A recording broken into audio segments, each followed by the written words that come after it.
Olá, boa tarde. Está no ar, a bola não para aqui na TV aberta. Toda segunda-feira, um programa inédito falando muito de futebol, muito do esporte para você que acompanha através do canal 9 da NET, a TV Aberta São Paulo, ou também no canal 186 da Vivo, 8 Vivo Fibra, ou na internet. Você tem chance de acompanhar o programa tvaberta.tv.br ou no canal do Fred Júnior, no canal no YouTube. Você se inscreve lá no canal do Fred Júnior, curte o vídeo, acompanha, por favor. Será bem-vindo você acompanhando e prestigiando. A bola não para toda segunda-feira às 4 da tarde aqui na TV aberta. E vamos falar muito do Campeonato Paulista, de futebol, vamos falar um pouquinho da parte do lado administrativo do futebol, algo que pouco se fala às vezes, né? Pouco se dá atenção e tem coisas interessantes pra gente conversar. Com dois convidados muito especiais aqui no programa de hoje. Aqui ao meu lado, Toninho Cecílio, técnico da equipe do Água Santa. Eu que tive a oportunidade como setorista do Palmeiras trabalhar com o Toninho como gerente de futebol, mas acompanhando depois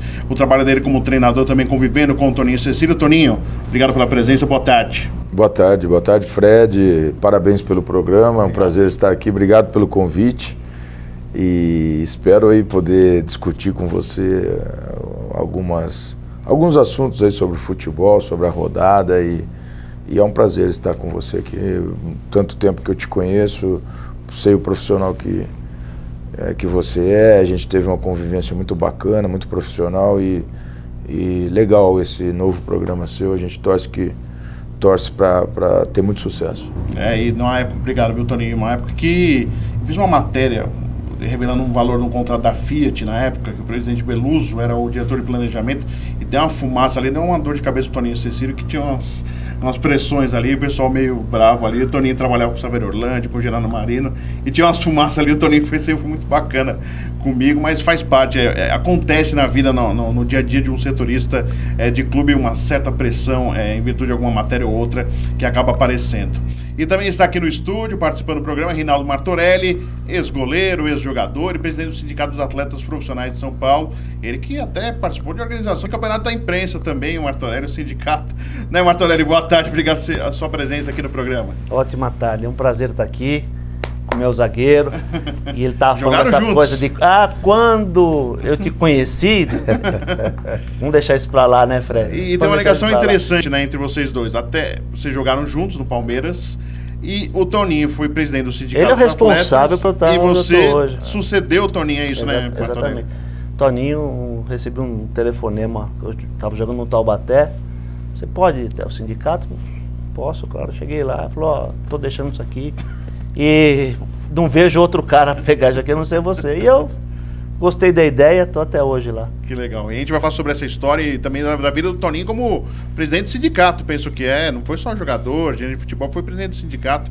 E a gente vai falar a respeito aqui no A Bola Não Para. Mas vamos falar do Campeonato Paulista, nona rodada em andamento, tem 2 jogos ainda nesta segunda-feira, mas o que aconteceu no sábado e no domingo, vamos aos resultados.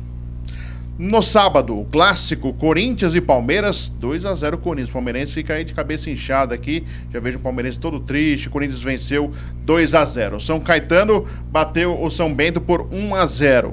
No domingo, São Paulo 0, Ferroviária 0. Um empate difícil para o São Paulo. Mais uma vez, críticas aí para o Dorival Júnior.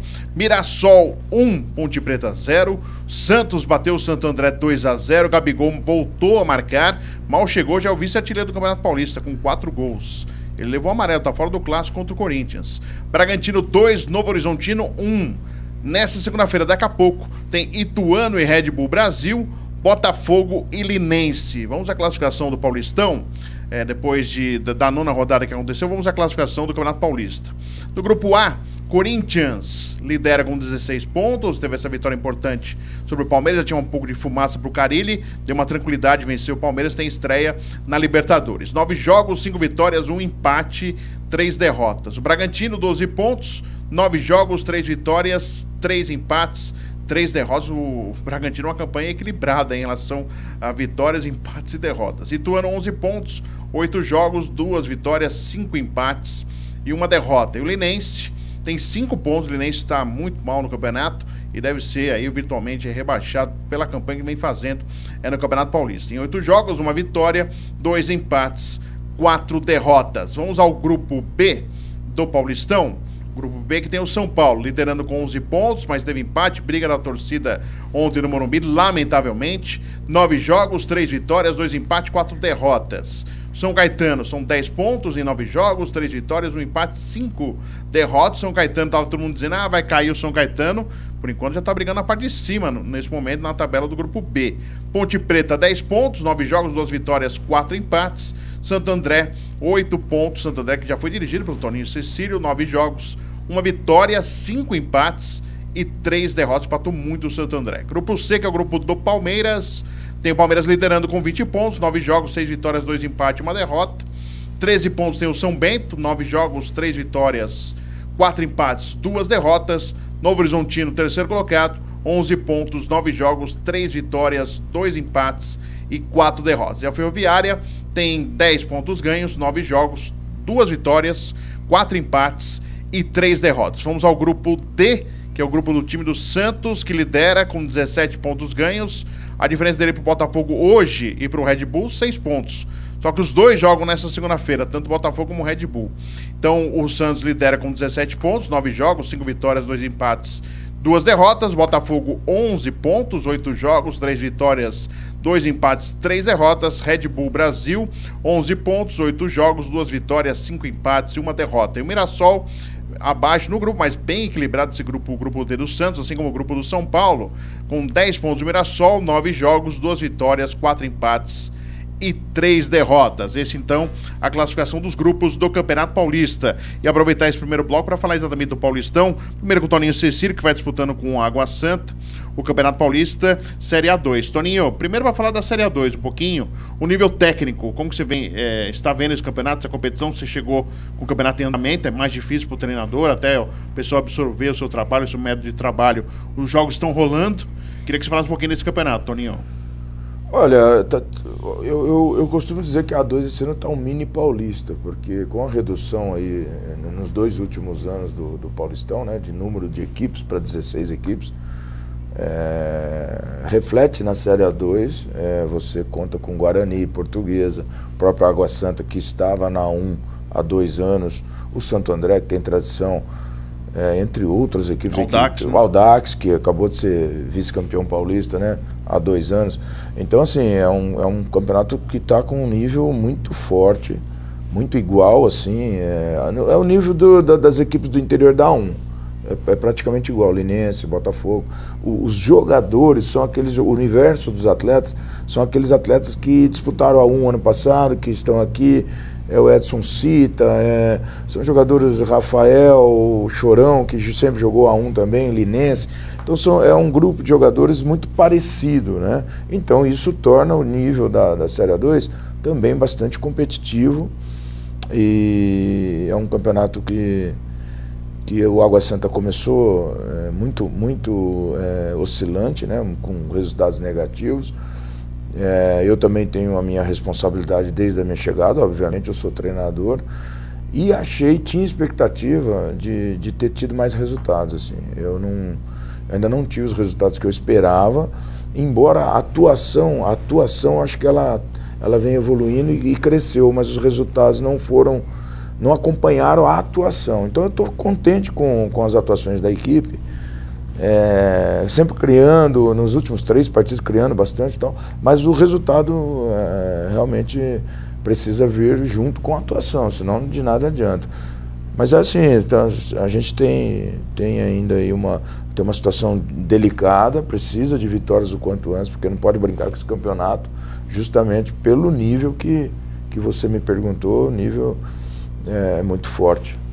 E Martorelli, como você está vendo o Paulistão no geral, todas as séries, né, não só a série principal? Tem muita gente reclamando, tem gente que está defendendo a bandeira de acabar os regionais, né? Você, como presidente do sindicato, pode até falar a respeito disso, né? Se é arriscado realmente acabar os regionais, pode ser perigoso para os jogadores. Tem time que só tem calendário até o meio do ano e depois um grande abraço. E o jogador fica desempregado. Como que você avalia? Você acha que tem que ser repensado a forma dos estaduais? É isso que tem? A sua avaliação, não só como um presidente do sindicato, mas como um esportista em si, analisando os jogos do Campeonato Paulista, Martorelli? Fred, há bastante tempo a gente vem discutindo essa questão, né? A eliminação dos estaduais é uma grande bobagem. Aliás, o futebol brasileiro ele começa a perder força quando os estaduais perderam a força. Tá? Não é tão difícil de prestar atenção nisso. Os estaduais perderam a força, os clubes ficam o segundo semestre praticamente se enfraquecendo e vários não conseguem voltar a se fortalecer no primeiro semestre do ano subsequente. É evidente que o modelo hoje ele tem uma influência muito forte da televisão, dos recursos financeiros, mas a gente tem que ter, e essa discussão que eu tenho bastante tempo, tanto aqui na federação quanto na CBF, tem que ter inteligência para poder fazer com que tudo isso se encaixe e haja prestígio e haja crescimento nessas duas pontas, nessas duas vertentes. Mas não é o que a gente percebe, né? Que se você pegar, por exemplo, no segundo semestre, a Copa Paulista aqui, ela serve para montar um calendário, mas é um calendário fictício, porque o mesmo atleta que disputa o primeiro semestre pelo clube, ele não disputa o segundo, porque os salários são rebaixados a 10%. Então, ela serve de laboratório e o clube que não tem nenhuma penalização caso fracasse, ele usa mais os jovens de laboratório e pega, e o que é pior, Fred, pega muito atleta que não está formado ainda. Não está preparado ainda para o profissional. E no ano seguinte ele não quer mais esse atleta vira um desempregado, acumula isso, enfim. Vira um círculo vicioso. E para fazer um calendário adequado, aliás, nós temos até uma campanha, que é o calendário nem excesso nem escassez, né? Porque daqui a pouco, no final do ano, 3 ou 4 clubes vão estar na fase do excesso, eles vêm gritar pelo excesso, e todo mundo se foca no excesso. E ninguém vê aqueles que não tem nada. As outras faixas da pirâmide. Então a gente tem que pensar isso muito mais fortemente, linkado a essa questão dos estados, como é que isso pode ser feito em termos econômicos, porque não dá para... Tem gente que defende, Martorelli, fazer um campeonato regional mais longo e os grandes entrando em algum momento, determinado momento, na competição. Os grandes que a gente fala, Santos, São Paulo, Palmeiras e Corinthians. Você pensa isso, acha bobagem? Ou fazer 2 campeonatos paulistas Eu acho que a gente tem que pensar todas as formas, baseado principalmente nos recursos financeiros que possam estruturar essas competições. Se a gente prestar atenção na Libertadores, o Brasil é o único país que sustenta financeiramente todo o continente. Vale a pena continuar nisso? Não vale? Será que vale a pena a gente tentar juntar toda a América numa competição e aí buscar os recursos que podem vir do México, dos Estados Unidos? Então, mas tem que pensar e tem que ter a coragem para pensar. Então não adianta, nós ficamos sempre batendo nessas teclas. A gente até ideia nós damos, né? Exatamente, mas e aí vem sempre, e eu falo, né, o problema não é que os dirigentes tenham as condições financeiras pelo trabalho que eles fazem. Isso eu acho legítimo. O problema é que eles não pensam futebol. Não há como raciocinar em termos globais no futebol e como é que a gente está encaixado. O Brasil está muito desencaixado.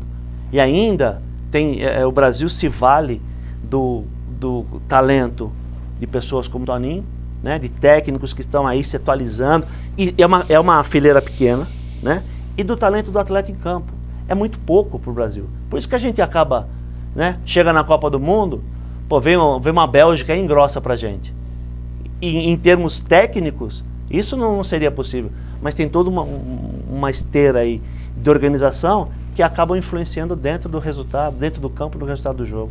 Toninho, é claro que você está na Série A2, tem que se preocupar com os adversários que você tem pela frente, mas você vem acompanhando, né, o Campeonato Paulista. O que você tem observado em relação aos grandes, né? O Corinthians manteve boa parte do grupo, mas perdeu peças importantíssimas, né? Tanto o Arana, como o Jô, principalmente, o Pablo. Você sempre elogiou o Pablo, né? Realmente é um bom zagueiro, voltou ao Bordeaux da França. O que você tem avaliado do Corinthians? O Palmeiras, que veio com o Roger Machado, um novo trabalho, com um elenco que reforçou um pouco menos, mas exatamente para posições que foram carentes em 2017. Um São Paulo com o Dorival Júnior, que parece que não engrena. E o Santos com novidade, com o Jair trabalhando. E o Santos um pouco mais modesto em relação a contratações, mas tem na volta do Gabigol, que parece que dá certo mesmo jogando no Santos, né? Bom, em primeiro lugar, eu acho que são ótimos treinadores. Tirando o Dorival, que não que ele não seja ótimo treinador, mas ele está um pouco mais já tempo na profissão. Os outros 3, Roger, Carille e o Jair, Eu tenho o prazer de ter tirado a licença A com o Roger e com o Jair, né? Nós somos da mesma turma, e o Carille está um pouco avançado também, mas a gente sempre se encontra lá na CBF em dezembro, né? 2 dezembros seguidos, e eu gosto muito deles. Eu acho que o Roger é um atleta, um treinador que eu contrataria para o Palmeiras nesse momento. O que eu acho que precisa ser visto, às vezes, Martorelli, uma diretoria, quando contrata um treinador ou mais jovem ou que ainda precisa de afirmação, como é o caso de Jair, Roger, o Carille, acho que já está um degrau acima, ganhou um brasileiro, não é fácil, já está um patamar acima.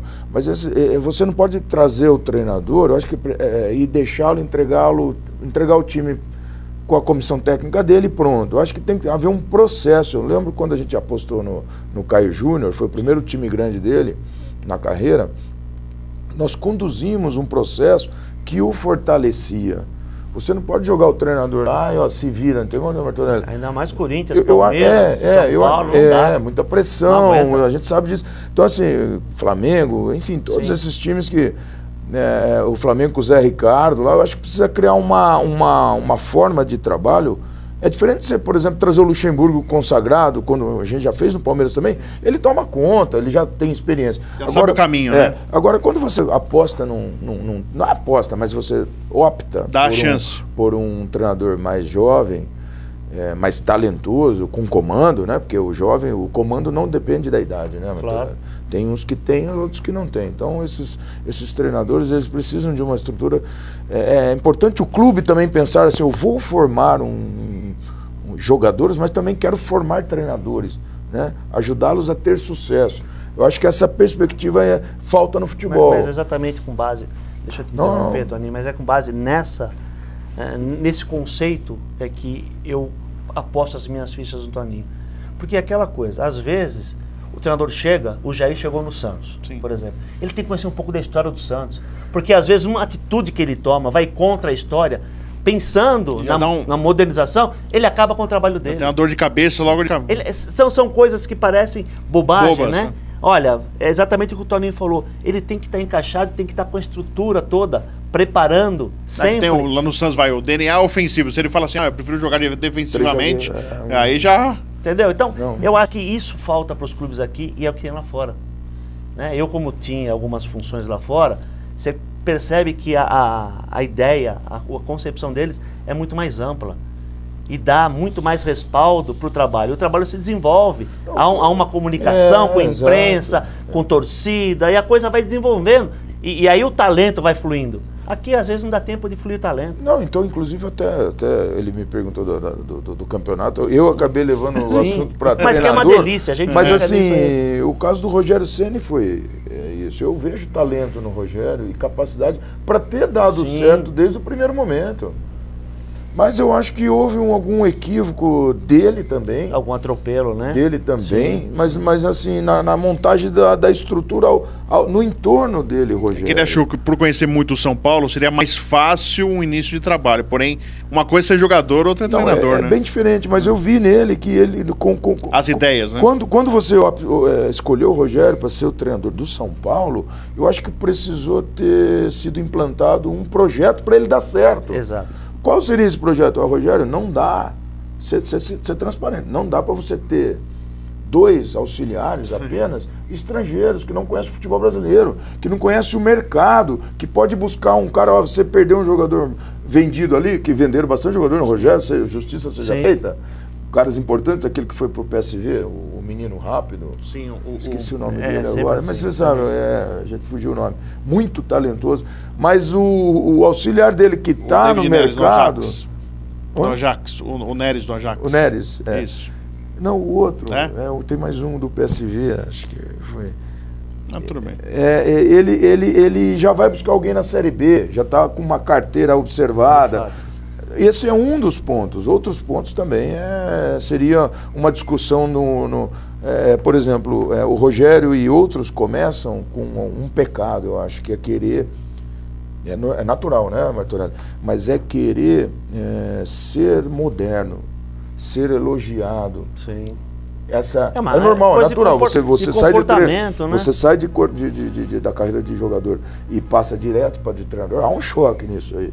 Então e isso não é tão importante. O importante é ter os resultados consistentemente, iniciar uma carreira com resultados. E de repente um auxiliar mais maduro, sim, ou um diretor de futebol que tivesse essa visão, Martorelli, pudesse ajudá-lo. Eu acho que teria feito grande diferença, porque eu vejo talento no Rogério, as equipes desenvolventes. Sim, claro. Ele usa vários sistemas, eu gosto disso. Usa as ferramentas que o treinador tem, né? Mudar sistema, mudar jogador, enfim, ele é um agressivo. Mas faltou um pouquinho... A gente volta na mesma questão, né, Toninho, que é a estrutura. Como é que você estrutura e como é que você encaixa uma peça? Porque se você jogar a sua peça lá, por mais valiosa que ela seja, ela se perde. Né? Claro. É a estrutura, como é que a gente estrutura isso, e é exatamente a diferença que nós temos para o futebol da Europa. Sim. É essa a diferença. Com certeza. Aí pega o Toninho, pegou o Lagoa Santa, Toninho, vem cá, tem talento, mas vem cá, toma, se vira. Tá se virando. Mas seria melhor que se tivesse... Exato, tem uma estrutura, tem como encaixar, e tô falando, né, mas nos grandes, acho que a gente peca muito por isso, a gente perde talento. Tanto dirigindo quanto talento dentro de campo, a gente perde muito talento, muitos jogadores se perdem, porque falta esse encaminhamento, falta colocar os meninos nos trilhos, fazer com que eles entendam qual é o conceito do clube, qual é a história do clube, como é que ele tem que trabalhar, como é que ele tem que lidar com a imprensa, com o contrato. A gente trabalha muito essa questão da autonomia do atleta, num dos projetos que a gente tem. Sim. É assim, não deixe as decisões que afetam a sua vida na mão dos outros. E no futebol tem muito disso, né? E o clube também não faz com que ele entenda esse conceito. Então fica tudo ao Deus dará, vai e corre. Mas o Martorelli, aí é uma discussão que vem lá das categorias de base, né? Sim. Então, outro dia eu estava conversando isso. Que você, me fala um clube que faz isso. Hoje a aula não é no campo, hoje a aula é numa sala. Sim. E você vai passar a aula de tática. O que aconteceu na Holanda de 74? O que aconteceu com esse jogador Garrincha? Faço um documentário sobre o Garrincha, que ele não teve uma visão, coitado. Não foi bem orientado e todo mundo tinha acabou a vida, acabou, enfim. É um exemplo que tem vários, né? Então, até a gente que tem uma certa instrução, se não tomar cuidado, né? Porque a carreira ela é rápida, ela para de entrar dinheiro repentinamente, vai baixando o nível, você está com um padrão de vida já X, né? E tudo afeta. Então, não é fácil. Então, assim, isso não tem na base, assim, com raras exceções. Precisa ter uma aula um pouco mais abrangente, não é só dar treino adequadamente, posse de bola, o que o Guardiola faz, o que o Barcelona faz, não é só isso a vida, né? Sim. Precisa ter elaborar um programa de formação do homem, né? Estraguei o programa do Fred. Não, estragou não. Do Paulistão, não, a conversa é por isso que eu trouxe os dois. Eu sabia que ia ter conversa, não só do Paulistão. Imagina só o Paulistão, o cara desliga a TV, tira da internet, tô ferrado. Mas a gente vai ao primeiro intervalo do A Bola Não Para. Nós já voltamos, tem mais 2 blocos pra você, pra gente falar muito de futebol e tá gostoso o papo. Eu espero você aqui. Vamos pro intervalo e a gente já volta.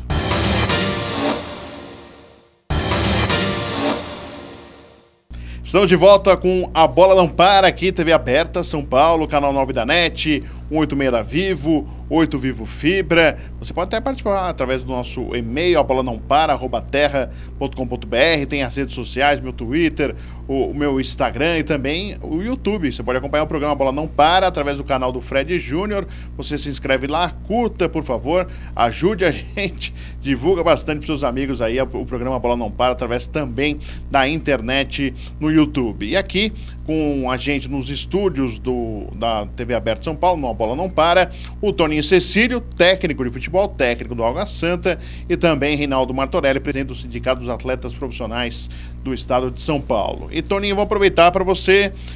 Tem gente que não conheceu e não viu a época Toninho jogador. Toninho foi zagueiro e jogou grande parte da sua carreira na equipe do Palmeiras, entre outras equipes, mas fez sua história, seu nome ligado ao Palmeiras. Foram 12 gols com a camisa do Palmeiras, Toninho?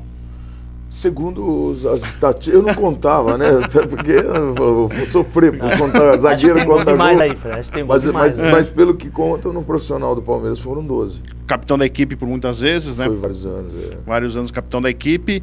E dos 12 que constam na internet, a produção conseguiu 3. Vamos ver aí os gols do Toninho com a camisa do Palmeiras. Aí a TV Jovem Pan, Toninho, ó, vamos aproveitar. Edu Marangon contra o Santos, no contra Palestra. o Santos, isso mesmo. Finalzinho do jogo 1-0, Gol do Toninho. Nilton era o goleiro, tinha defendido um pênalti. Nilton eterno reserva de Rodolfo Rodrigues. E o Camilo era o zagueiro. 2 metros de altura. É, aí o Milton Neves ficou chorando na transmissão. 1,90 m, Camilo não conseguiu pular mais que o Toninho. Ainda criticando. Antigamente, a TV Jovem Pan. 91, acho. Isso aí, ó. Do Marangon, final de jogo já. Tava 0-0. Aí o Toninho de cabeça, sem chance aí pro Nilton. O Marcelo Veiga ali, o lateral, cabeludo. O pessoal tá... eu ia bem nessa bola aí. Essa aí. Bola de cabeça, né, Toninho? Mas vai passar um gol agora que não foi de cabeça. Aí o replay, ó, de todos os ângulos, o gol do Toninho, olha lá. E o Edu Marangon cruzava muito bem. Muito bem, né? Ele batia bem na bola, né? Aí, Toninho, não foi de cabeça, essa contra o Sport. Uma virada da perna direita, hein, Toninho? Pô, preciso mostrar pro meu filho esse gol. Tá vendo? Aí, ó. Toninho fez um gol. Lá na Ilha do Retiro. Aí outro contra o Santos, Toninho. Contra o Santos também. Tu não parou, aí um dando condição e o gol do Toninho. Capitão da equipe. Tá vendo, Toninho? Foi na Vila, esse aí foi na Vila. Tá vendo? Deu pra achar também. A internet, década de 80 é uma coisa mais difícil de achar, né? Gols assim, mais difícil que não tinha... Tudo era videocassete, era mais complicado. Mas tá vendo? 3 gols, Toninho. Eu até vou mostrar pro meu filho. Eu mostrei um desses. E tem 2 gols no Maracanã também. Eu tenho 2 gols no Maracanã contra o Flamengo. Que eu fiz jogando pelo... Vai ter que contar, cara. Um gol pelo Cruzeiro. Não falo pelo Maracanã porque às vezes tem até atacante que não fez gol. Tem isso, pô. E eu tenho 2 contra o Flamengo. Um pelo Botafogo do Rio e um pelo Cruzeiro. Que bacana. Não, essa do Maracanã foi uma volta de pré-temporada.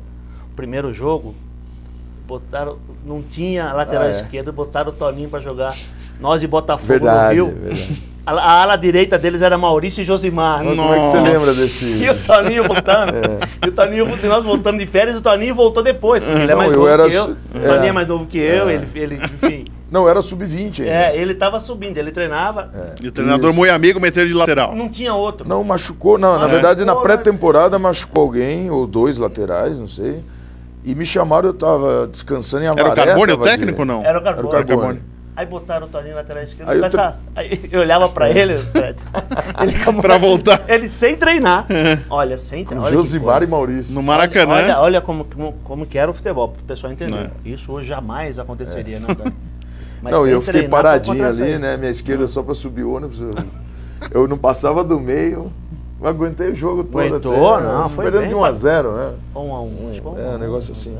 Mas é verdade. Foi uma das primeiras partidas minhas. Foi a minha primeira partida no Maracanã. Né? Que é diferente, né? Já foi inesquecível, literalmente, né, Toninho? Inesquecível. Ainda mais o Maracanã, o antigo Maracanã. O antigo, a dimensão do Maracanã. Hoje diminuiu. Antigo. Mas fiquei ali só posicionadinho. Não, foi bem, mas eu lembro que fria de botar, que ele teve que entrar. Mas são fatos que marcam, né? É verdade. E Toninho, você sempre pensou ser treinador? Ou você achava que no começo, quando você encerrou a carreira, você achava que ia ter uma função diretiva, como você teve, por exemplo, como gerente de futebol? O que você pensava quando você parou? Você treinador, ou não, vocês pensavam, exatamente pela sua liderança que você sempre teve como profissional, como jogador de futebol, vocês pensavam num cargo diretivo, como foi, por exemplo, presidente do sindicato? Eu sempre me imaginei treinador após a carreira de atleta. No entanto, quando eu parei, surgiram convites por relacionamento e confiarem. Eu tenho formação acadêmica também, sou formado em publicidade e propaganda. Me chamaram, me fizeram um convite para montar elencos no interior de São Paulo aqui, começar um trabalho com um investidor como gerente. E eu fui montei a base do Guaratinguetá com outras pessoas também. Foi um grande trabalho, assim, o cartão de visitas do Toninho foi no Guaratinguetá? Aquele trabalho que foi feito? Como gerente, começo não, acho que foi assim, para me diferenciar como gestor, eu acho que foi o trabalho seguinte, eu fui para o Fortaleza, na Série A de Brasileiro. e havia ganho a eleição um novo presidente, e ele me contratou, foi o primeiro diretor fora do Nordeste, da história do Fortaleza. Sim. Diretor remunerado. O presidente era Ribamar Bezerra, fez o CT, era um cara de visão, um grande empresário de Fortaleza, do estado do Ceará, e ele me chamou, então, e nós tivemos um grande campeonato de Série A de brasileiro, juntamente com todos os envolvidos, né? Não só eu, claro, mas a gente montou uma bela equipe, e acho que isso foi uma coisa que marcou muito meu início como gestor, né? De futebol, como gerente, como diretor executivo, enfim. E isso acho que fez o Palmeiras me chamar depois, além da minha personalidade, como eu já tinha tido uma história no clube, eu já tinha essa experiência num clube que tem problemas financeiros na Série A, que é o Fortaleza. O Fortaleza na época era um clube grande no Nordeste, nosso Fortaleza, assim, quem trabalha lá vê o potencial que tem o Fortaleza. Ele fez um jogo lá, não no Castelão, no PV, Presidente Vargas. Isso aí, eu gosto muito de lá, das pessoas, é um clube sensacional. Mas naquela época eu lembro que voltou para a Série A ganhando 2 milhões de reais da TV, né? Hoje o mínimo, aí se fala em 30, 40, né? Isso foi em 2006, 2005, quer dizer, não faz tanto tempo, né? Mas assim, um clube com um orçamento desse na Série A, naquela época já era uma coisa difícil você se manter, e a gente fez uma campanha muito boa. Mas sempre o meu objetivo era ser treinador. Tanto que quando eu saio do Palmeiras, né? Mas voltando ao Palmeiras, Toninho, você ficou um momento com medo? Poxa, eu tenho uma relação aqui do capitão, joguei por tanto tempo, jogador oriundo do clube. Você ficou com medo de queimar essa imagem que você tinha como jogador, como gestor? Porque, por exemplo, não queimou, mas o César Sampaio depois não teve o mesmo sucesso no Palmeiras, acabou caindo para a Série B. Como jogador, onde ele foi campeoníssimo. Você ficou com medo, Toninho, quando você... Não com medo, mas com receio de manchar a sua história como jogador do Palmeiras? Não me lembro disso ter me passado pela cabeça. Eu acho que... o meu jeito de pensar, né? Sempre como jogador também, por exemplo, o Martorelli falou, tem aquela chance, eu pegava e ia mesmo. Eu não tinha essa... Eu olhava mais, prevalecia o dar certo, porque eu sou um cara que toma muita atitude. Posso até errar, como sempre erro, claro, ainda até hoje, vou errar sempre. Mas eu tomo as atitudes, né? E eu tenho conhecimento. Então, se eu sou um cara honesto, tenho conhecimento de onde eu trabalho, e sou um cara firme, transparente, uso clareza no meu relacionamento com todos os envolvidos, então eu acho difícil dar errado. Eu acho difícil dar errado. Até mesmo, às vezes, dá mais errado como treinador do que como diretor. Porque diretor você está mais no controle do todo. Sim. Então, assim, modéstia à parte, eu acho que isso falta às vezes para dirigentes. Eu literalmente colocava o departamento de futebol no colo. Só que se acontecesse alguma coisa errada, eu também seria o responsável, né? Então, eu vejo hoje, por exemplo, clubes inscrevendo o jogador e caindo fora de competição, e o diretor executivo continua lá. Então, tá errado. Então, assim, eu nunca tive esse problema não, Fred, não passou medo não, assim, a gente fez grandes campanhas, o Palmeiras no primeiro ano estava muito difícil financeiro, você estava lá, eu vi uma coisa que eu nunca tinha visto como jogador, passei 10 anos lá, e o salário, se caísse num feriado, eles pagavam antes. Sim. Um clube muito sério, né, Martorelli? O Palmeiras é excepcional, assim, só dirigentes muito sérios. E você cresce lá dentro como homem, né, Martorelli? O Martorelli sabe disso. Sim, formado lá. Formado lá também. Então, assim, agora, na história vão ter percalços, né? Como aconteceu quando eu cheguei lá, o salário estava atrasado, foi uma surpresa. E a gente foi construindo uma recuperação do clube também com resultados. Eu acho que não tive essa medo, pelo contrário, eu acho que eu estava como uma das vozes. O que era importante para mim como dirigente era ser ouvido, né? Então eu tinha 3 diretores sensacionais, um vice de futebol que me respeitava, 2 diretores, um é vice-presidente hoje, o seu Genaro. São pessoas assim que eu não conhecia até hoje dirigentes com tamanha educação. Verdade. e caráter. Então, o Savério, o Orlando. Dr. Gilberto Tipulo também, Dr. Afonso de la Mônica, que é um presidente sensacional. Então, são pessoas que eu convivi, que eu tinha prazer de trabalhar, né? Então, foi bacana, assim, não tive esse receio, não.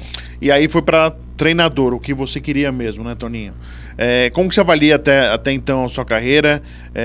Você achou que teve alguns momentos que poderia ter decolado um pouco mais? A sua avaliação em relação ao seu trabalho, Toninho? Sem dúvida, eu perdi alguns momentos, tomei algumas decisões. Logo quando eu saí do Palmeiras, eu fui para o Grêmio Prudente e tive 8 vitórias consecutivas no Paulistão e botamos o Grêmio Prudente na semifinal do Paulista, né? E brasileiro Série A também, né? O Grêmio Prudente vinha de uma exceção, era o Barueri Sim. que foi para Prudente. E na Série A eu não pisava na zona de rebaixamento, sempre com o grupo na mão, 17 rodadas na Série A ali.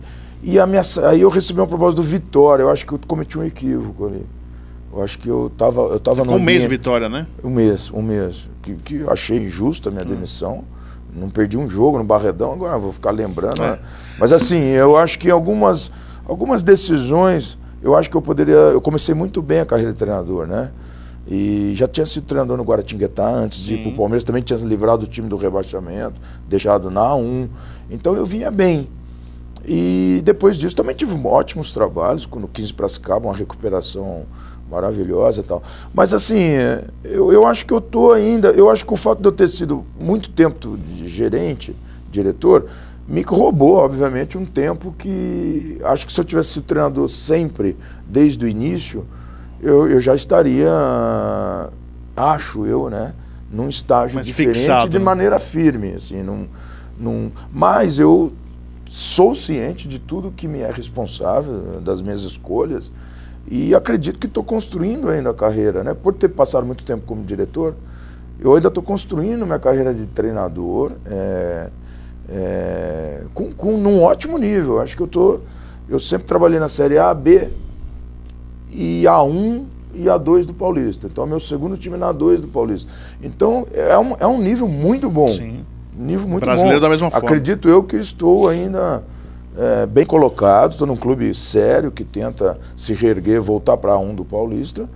Então eu estou bem satisfeito. Eu acho que as oscilações na carreira de treinador, elas são muito frequentes, né? Assim, elas existem. O problema é você não deixar oscilar muito para baixo, se manter num certo nível e de repente encaixa um trabalho melhor e sobe num degrau novamente e retorna para uma Série A de brasileiro. Esse é o trabalho, é difícil, não é? Ser dirigente também tem os seus... Mas ele é um trabalho muito mais, você está mais no controle, né, Martorelli? Ser dirigente treinador, às vezes você depende de muito mais gente, de que está acima de você, abaixo, enfim. Nem todas as atitudes são possíveis, né? Nem todas... Exato. E até sobre isso, até aproveitando, a pergunta serve para os dois. E primeiro para o Toninho.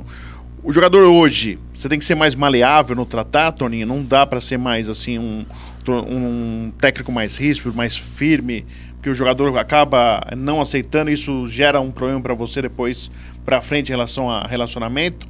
Ou ainda você vê que é possível sim ter com disciplina, com respeito, uma cobrança mais forte para cima do jogador? Eu acho que tem que ter uma cobrança sempre muito firme, com respeito. Eu acho que ela sempre cabe e jogador gosta disso. A maioria dos jogadores gosta de comando, e esse comando que seja um comando claro. E eles gostam, porque quem dá problema, o jogador indisciplinado, ele é minoria. Ele é minoria. Então os outros todos, eles precisam ver que você trata aquele jogador que sai um pouco da curva na parte disciplinar e que de repente tem um certo nome, o grupo todo precisa entender, precisa perceber claramente que o comandante trata da mesma maneira esse outro atleta. Isso eu não abro mão, assim, em qualquer clube que eu for trabalhar, em qualquer época. Então eu me imagino, já tive treinadores muito disciplinadores, exageravam. Eu não sou assim, acho, né? Acredito eu. Eu não sou assim, tem hora que eu peço desculpa, tem hora que se eu achar que passei um ponto do ponto, falo com todo o grupo. Não vejo assim. Acho que precisa ser firme o negócio, porque as exigências elas são muito fortes de investidor, de torcida, de imprensa e principalmente a sua mesma, né? Você tem que ser um vencedor. O cara que trabalha com futebol, ele não vive de futebol, do dia a dia do futebol, ele vive de vitórias, né? Você precisa ser vencedor. Então, para isso, precisa ter organização, disciplina, um ambiente igualitário, né, em termos de tratamento, com muita corda esticada sempre todo o tempo, porque não tem como. Agora, precisa respeitar. O jogador percebe quando o treinador é firme, mas com respeito. Ele percebe isso aí da forma como você se posiciona. E para você, Martorelli, os jogadores mudaram assim em relação à postura? A gente sabe que o jogador pouco procura o sindicato às vezes, né? O sindicato às vezes tem que ir atrás, né, do que ser provocado para uma ajuda. Mas como que você vê a personalidade do jogador de hoje? Muito paparicado, tem muita gente por trás, o jogador se sente meio que blindado em alguns momentos e qualquer zona de desconforto acaba tendo um problema. Como que você avalia, Martorelli? Acho que voltando só um pouco no que o Toninho estava falando, que o treinador vive de vitória. E é fato, mas quando o treinador ele sabe que a vitória ela se constrói, ela não brota, ela se constrói, e ele, principalmente quem jogou, e é muito interessante isso, quem jogou sabe de tudo aquilo que o jogador não gosta, só que quando vira treinador 90% faz exatamente aquilo que o jogador não gosta e perde a mão no comando, porque a liderança ela não precisa vir da força, né? A liderança ela vem no dia a dia, e aí você vai fazer com que as vitórias sejam construídas. É muito interessante isso. Que, aliás, é o que a gente faz no dia a dia, né? Na nossa casa com os filhos, a relação, no trabalho, né, com as pessoas. A relação, exatamente. Mas o atleta, não que o atleta tenha mudado, mudou todo o ambiente, né, Fred? Todo o ambiente mudou. Mudou tudo. A influência hoje externa, ela é excepcional, né? Você estava falando. As imagens da época dos meus jogos é a coisa mais difícil de achar. Hoje, qualquer um, né, assim, tá na internet, né? Então a influência externa, ela é tremenda hoje. E o assédio também aumentou muito, né?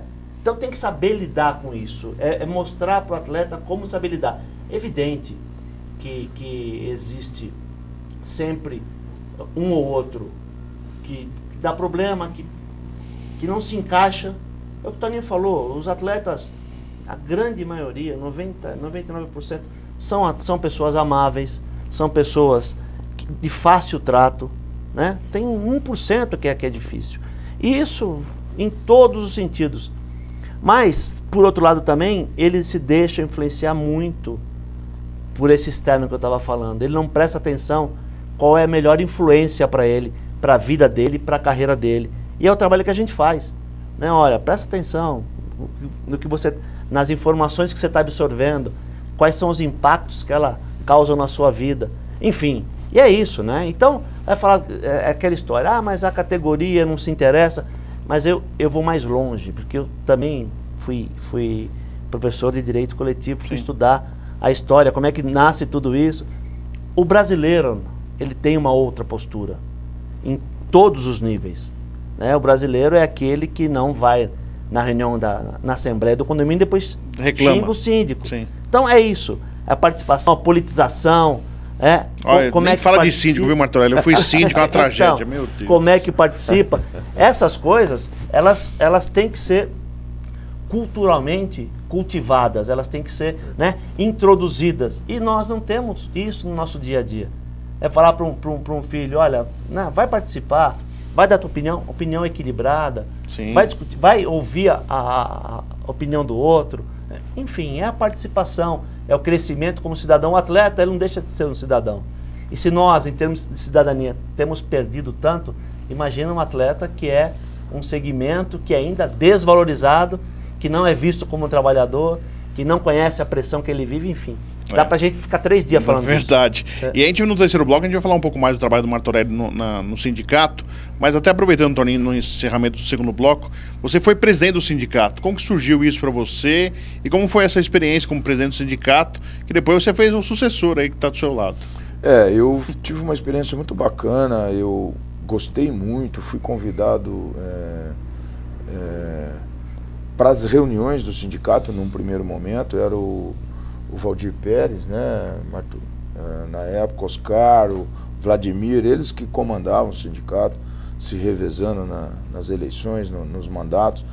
E eu participava das reuniões, assim, eu gostava do assunto, sempre tive interesse, né? E uma vez eu acabei me candidatando e antes disso fiz um grupo de trabalho que envolvia o Raí como um desses elementos, dessas pessoas, e o Marcelo Digiano no Corinthians. Assim, eu fui fazer uma diretoria, uma chapa, né? E convidei os dois de cada clube, eu no Palmeiras, o Raí no São Paulo e o Dijan. O Dijan recusou, ele não tinha tempo na época, alegou isso. E o Eduardo, que foi o nosso tesoureiro. Então a gente, dentro dessas reuniões que nós fazíamos, e nós tínhamos um grande problema, muito grande realmente, que era o passe, né, Martorelli? Sim. A lei do passe era uma ferramenta que os clubes tinham, né? A legislação é muito desigual, né? E nós reunimos muito calendário, qualidade dos gramados, enfim, todos esses problemas que nós assim entendíamos que deveríamos tomar à frente de algumas coisas, né? De forma organizada e respeitosa sempre, né, com os clubes. E acabei sendo eleito e ficamos 3 anos, e foi quando o Zico se tornou, o Zico foi o grande mentor da Lei Pelé, né? Sim. Começou com Lei Zico, né? Para quem não sabe. Anteprojeto de Lei do Zico. Isso. E depois Lei Pelé. Foi foi o ponto de partida, né? Ele era secretário de esportes do Collor. E até meio, né? O Zico pro Collor é um pouquinho, não vamos entrar em política aqui, mas não combina, mas tudo bem, o Zico também não conhecia direito o Collor, né? Acho que ele não seria, né? Não teria aceito.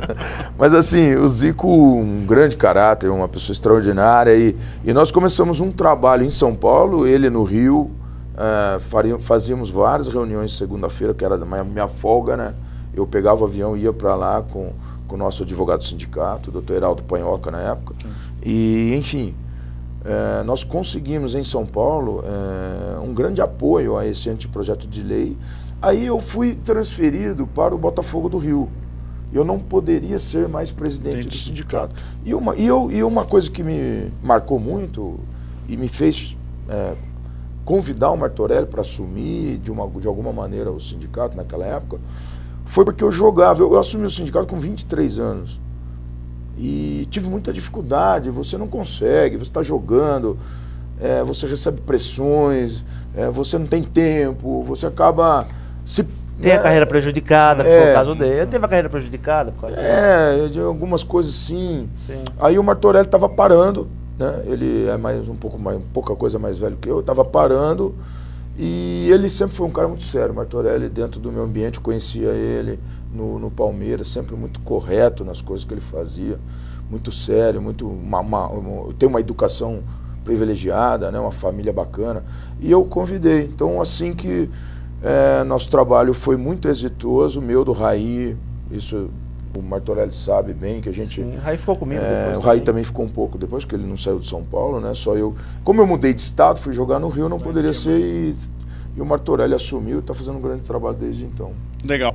E no terceiro bloco a gente vai falar um pouco mais do trabalho do Martorelli na presidência do Sindicato dos Atletas Profissionais de São Paulo e todo esse trabalho que é feito, tudo referente a isso. Muita coisa que o jogador às vezes não vai atrás, não procura, e aí quando aperta o calo, ele lembra que tem um sindicato para poder ajudá-lo. Mas a gente vai ao intervalo, e daqui a pouco voltamos com o terceiro bloco, parte final do nosso programa. A Bola Não Para, está de volta daqui a pouquinho. Eu espero você.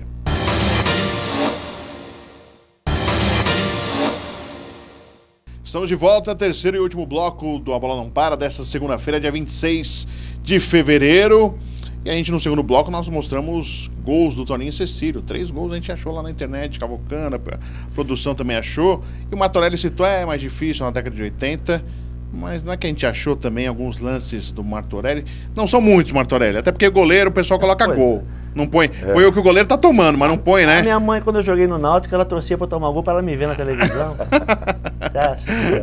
E agora vamos ver, então, alguns lances pouquinhos que a gente conseguiu encontrar, mas importantes do Martorelli com a camisa do Palmeiras, ele que foi goleiro do Palmeiras. Vamos ver aqui. escalação, hein? Se não for tomando gol, tá bom. Não, não é tomando, ó. Tá vendo? Só fazer uma presença do Martorelli, ó, contra o Santos, no Pacaembu esse jogo. Você consegue lembrar? Você lembra bastante, Martorelli? Você tem uma memória dos jogos assim, ou você... Não? O Martorelli saiu do gol, fez a defesa. Aí tem a falta aí pro Santos. O Martorelli ajeitando. Acho que é o Mendonça aí, não é? Não é o Mendonça? É o Pita? Será?